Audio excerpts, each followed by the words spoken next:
Fifth Avenue. When you hear those words, what comes to mind? Tiffany's, maybe. The Empire State Building. Designer shopping bags and tourists taking selfies. $1 million penthouses and old money. It's the most famous street in the most famous city in the world. The last place on earth you'd expect a serial killer to be holding people captive. But that's exactly what made it perfect. This is the story of how Marcus Webb turned the heart of Manhattan into his personal hunting ground for 3 weeks in November 2022.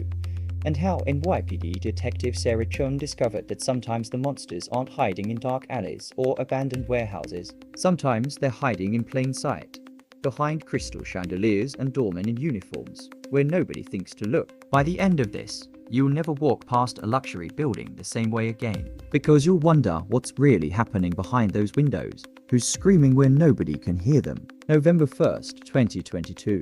The first disappearance. And like most nightmares, it started ordinary. Ashley Morrison, 29, marketing executive at a firm in Midtown. She left her office at the Chrysler Building around p.m. Typical Tuesday evening. Her roommate expected her home by 8:30. Ashley never arrived. Her MetroCard showed she'd swiped into the subway at Grand Central at 7:18 p.m. Security footage showed her getting off at the 53rd Street station at 7:31 p.m. then nothing. Her phone went dark at 7:34 p.m. Last ping was near 5th Avenue and 53rd Street, right in the heart of the shopping district. But there are 100 stores, 1,000 people, endless cameras. NYPD Missing Persons took the report but wasn't initially concerned. Young professional, Tuesday night. Maybe she met someone. Maybe she needed space. They'd see these cases all the time. Ashley's mother, Linda Morrison, flew in from Ohio within 24 hours. Started posting flyers, organizing searches, doing everything the police said to wait on. Because Linda knew her daughter. Ashley would never just disappear, would never turn off her phone. Something was wrong. NYPD assigned the case to Detective Sarah Chun, 12 years on the force. Worked missing persons for 6 of them. Chun had seen hundreds of these cases, most resolved within 72 hours.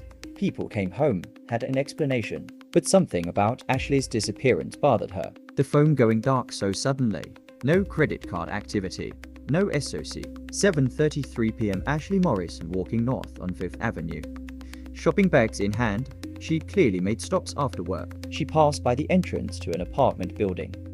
One of those PI or luxury BUI. Ashley nodded, seemed disoriented. The doorman gestured to the building entrance, like he was offering to let her sit down inside, get some water. Ashley went inside with him. 7:34 p.m. her phone went. But why would her phone die at that exact moment? Chun looked up the building. 510 5th Avenue, between 53rd and 54th. Built in 1928, 32 stories. Luxury seal apartments. Average price? 8. 42 years old. Worked at 510 5th Avenue for 7 years. Impeccable record. Residents loved him. Always helpful. Always professional. Remembered everyone's names, their kids' names, their dogs' names. The manager, Thomas Brennan, was immediately defensive. Marcus is one of our best employees. There's no way he was involved in anything inappropriate. I'm not accusing anyone, Chun said calmly. I wore the building's uniform perfectly pressed. Completely unremarkable. The kind of person you'd pass 1,000 times and never remember. Mr. Webb, I'm Detective Chun, NYPD. I'm investigating a miss. Actually, yes, he said finally. She came in Tuesday evening. She'd stumbled outside, dropped her bags. I helped her pick them up, and she seemed disoriented, maybe drunk or sick. I offered to let he. Chun pulled out her tablet, showed him the security footage. This is 7:34 p.m., her entering. We don't have footage of her leaving. Your building doesn't have cameras on the exits. Marcus is expressive. Brennan, the manager, hesitated but agreed. They went to the security office, pulled up November 1st, 7:30 to 8 o'clock p.m., and there it was. Ashley entering at 7:34 p.m. with Marcus, sitting in the ornate L. They glitch sometimes. Chun asked for copies of all footage from that evening. Brennan said he'd have his tech person prepare them. Chun thanked them both, left her card, told Marcus to call if he rang. And everything changed. Second disappearance. Rachel Kim, 34, architect, worked for a prestigious firm in Soho. Thursday evening, November 5th. She left a client dinner in Midtown around p.m., told he. She pulled security footage before the missing persons report was even officially filed. And there it was again. Different camera, same building. 9:18 p.m. Rachel Kim walking on 5th Avenue. carrying. Same building, same doorman, same pattern. Women stumble. He helps them inside. They disappear. Rodriguez was skeptical. A doorman at one of the most expensive buildings in Manhattan. Do you know WH? But here's the problem. Fifth Avenue buildings like 510 are political fortresses. The residents have lawyers on speed dial. The CEO board has connections to the mayor's office. You don't just raid her. Documented everyone coming and going. Studied Marcus works patterns. Marcus worked the AM to PM shift 4 days a week and the PM to midnight shift 3 days a week. He was punctual, Professor. He stepped into that alley for his break and he made a phone call, talked for maybe 90 seconds, looked around nervously, hung up. Chun couldn't hear the conversation, but body language told her the service elevator that staff used. He went down, not up to leave, down, to the basement. Chun waited 20 minutes. Marcus never came out the front. She circled the building. There was a service Chun followed him at a distance, watched him take the 6 train downtown, get off at Astor Place, walk to a small apartment building in the East Village. Went inside. Chun ran the address, apartment for C. November 8th. Chun finally got her warrant. Took 3 days of fighting with the DA's office, but she got it. Warrant to search all security footage from 510 Fifth Avenue for the past 30 days. And they pulled every second of security footage from October 9th to November 8th. Brought in tech specialists to review it frame by frame, and they found something that made Chun's stomach drop. October. Her case was still open, assigned to a different detective. October 24th, 8:21 p.m. Another woman. Same pattern. This one was identified as Jennifer Cole, 28, paralegal. Reported missing October 25th. Chun's tech specialist, a civilian analyst named David Park, reviewed the footage more carefully. These glitches aren't random, he said. They're timed perfectly. The system is being manually interred. Chun asked to see the building's physical security setup. Brennan tried to refuse, but the warrant covered it. They went to the basement level, to the security office where all the camera feeds and only 3 people had the code. Brennan, the head of maintenance, and the overnight security supervisor. Chun checked the logs. The override had been activated for times in the past month. October 17th, unless he'd stolen it. Chun brought in the overnight security supervisor, a 58-year-old former cop named Gerald Patterson. He'd worked at the building for 12 years. Respected guy. No issues. Mister, in my desk in the security office. I'm not supposed to, but I'm 58, and I can't remember every code for every system. Who has access to that office? It's locked, but all the building staff. But that still didn't answer the biggest question. Where were the women? The building had 32 floors, 87 apartments. Each apartment was privately owned. Chun couldn't search them They searched for hours. Found nothing. No hidden rooms, no evidence, no signs of the missing women. Marcus Webb wasn't working that day. Chun sent 2 detectives to his East Village apartment to Bryn. Chun put out an APB. All airports, train stations, bus terminals. Marcus's photo was sent to every precinct in the city. But she had a sinking feeling.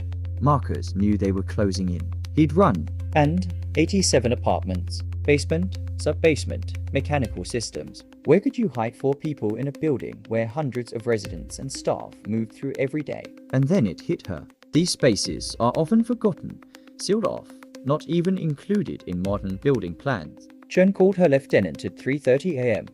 I need access to the building's original architectural plans. From 192 by a.m. Chun had an architectural historian from the city's Department of Buildings pulling records from the municipal archives. And there it was, the original 1928 plans for 510 Fifth Avenue show.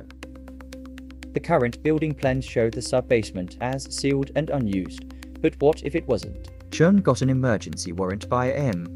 Brought a full tactical team this time.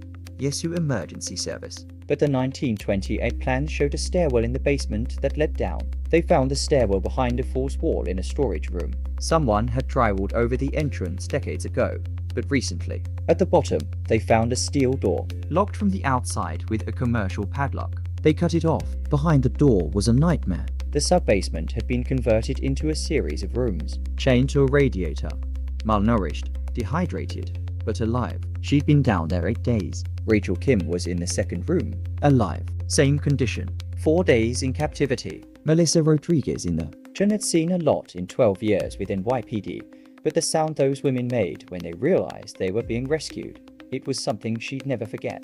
Screaming, crying, not believing it was a sleeping bag, food wrappers, bottled water, a portable toilet. He'd been staying in a fifth room, a small mechanical space with an old ventilation shaft. And that shaft, according to the 1928 plans. But those tunnels are a maze, hundreds of miles of passages, abandoned stations, connections to steam tunnels and sewer systems. You could hide in there for months if you knew your way around. The FO. Ashley Morrison told detectives that Marcus had kept them alive deliberately, bringing food and water every day, never speaking to them, never explaining why. He'd just stare at us, Ashley said. Voy. Melissa Rodriguez, who'd been down there the longest, had a theory. He was building a collection. That's what it felt like we were objects he was collecting. And I think we were just the baggage. The FBI got involved. Special Agent Richard Torres, specialist in serial abduction cases, flew in from Quantico. He reviewed everything, interviewed the victims, analyzed Marcus's behavior patterns. He could incapacitate them. We think he was using a fast-acting sedative in those moments when they stumbled. Bring them into the building through legitimate channels, and no one suspected anything. Absolute power over another human being. That's his need. And keeping them alive. Keeping them in that state of hopeless captivity. That's where his satisfaction comes from. It was one of the most PS. CNN, Fox, MSNBC. Front page of the New York Times. The Fifth Avenue collector. The media called him the doorman who'd hidden hostages in plain sight. Building residents were horrified. Several were. The building's CEO board faced multiple lawsuits from the victims. How did they not know their sub-basement was being used? How did they not notice the security system glitches? The building's in Sir. The doorman. He's staying in a flop house in the Bronx. Fordham Road. Chun and a tactical team responded within 20 minutes. The location was a rundown boarding house, the kind of place that rents. Marcus was sitting on the bed, hands visible, calm as anything. Like he'd been waiting for them. I knew you'd find me eventually, he said quietly. I'm ready. They arrested him without incident. No. Then he smiled, and it was the most unsettling thing Chun had ever seen. Because I could, he said. Because everyone in that building, all those rich people in their expensive apartments, they walk, being trapped, being powerless, being invisible. I wanted them to understand. Torres asked about other victims. Were there more women they hadn't found? Marcus just smiled. You searched the sub-base. Over the next week, they searched 6 adjacent buildings on Fifth Avenue. Found nothing. Either Marcus was bluffing, playing mind games, or he'd hidden evidence so well they'd never find it. Marcus's defense attorney tried to argue mental illness, that Marcus had a dissociative disorder, wasn't in control of his actions. The prosecution brought in psychiatrists who testified that Marcus W. As they led him out of the courtroom, Marcus looked directly at Detective Chun, and he mouthed her words, check everywhere, that haunted Chun. Still haunts her, because they never found evidence of. How many sealed rooms are down there? How many forgotten spaces could be hiding secrets? The NYPD formed a special task force, spent 6 months searching tunnels, abandoned stations, sealed basements, but nobody, no DNA evidence, no way to connect it directly to Marcus Webb. Maybe it was his, maybe it wasn't. They'll never know. The 4 survivors, Ashley, Rachel, Melissa, and Jennifer, their AI. Jennifer now works as a victim's advocate, helping other survivors of abduction and assault. They all testified at parole hearings for Gerald Patterson, the overnight security supervisor who'd kept high. Thomas Brennan, the building manager, was also fired. Multiple residents sued him personally for failing to maintain security protocols. He declared bankruptcy in 2024. 510 Fifth Avenue completely owed because Marcus Webb wasn't special. He wasn't some unique evil. He was just the one who got caught. How many other buildings in this city have forgotten spaces? Chun said in a 2024 interview with TH. But enforcement is spotty. Budget cuts, staffing issues, political pushback from building owners. The regulations exist, but reality is messier. So what did law enforcement get wrong? Let's break it D. Second, the building security system was vulnerable and nobody knew it. Buildings should be required to have independent security audits, especially facilities with high security needs. Third, back. Should those be required for positions with high access and trust? That's a debate happening now in New York City Council. Fourth, the sub-basement spaces shouldn't have been forgotten. Buildings near Fifth Avenue. Millions of people pass through that area every week. Hundreds of residents lived above where he was keeping those women, and nobody knew. We trust that luxury equals safety, that expense, and he exploited it with patience and planning that most people can't comprehend. Agent Torres wrote a paper about the case, published in the FBI's Behavioral Analysis Journal. His conclusion: Marcus won't be the last. That's terrifying. Because Torres is right. We've made the streets safer with cameras and cops on every corner, so predators adapt. They become the doorman, the security guard. We have to trust them. Modern life requires it. But that trust creates vulnerability. And people like Marcus Webb understand how to exploit that vulnerability. The 4 women Marcus held captive, it wasn't about women making bad decisions or going to dangerous places. It was about a predator who positioned himself perfectly, who understood the psychology of trust, who knew exactly how to become. I wake up sometimes thinking about all the spaces we haven't checked, Chen said, all the sealed basements and forgotten tunnels, wondering if there's someone down there right now, in the dark, WA.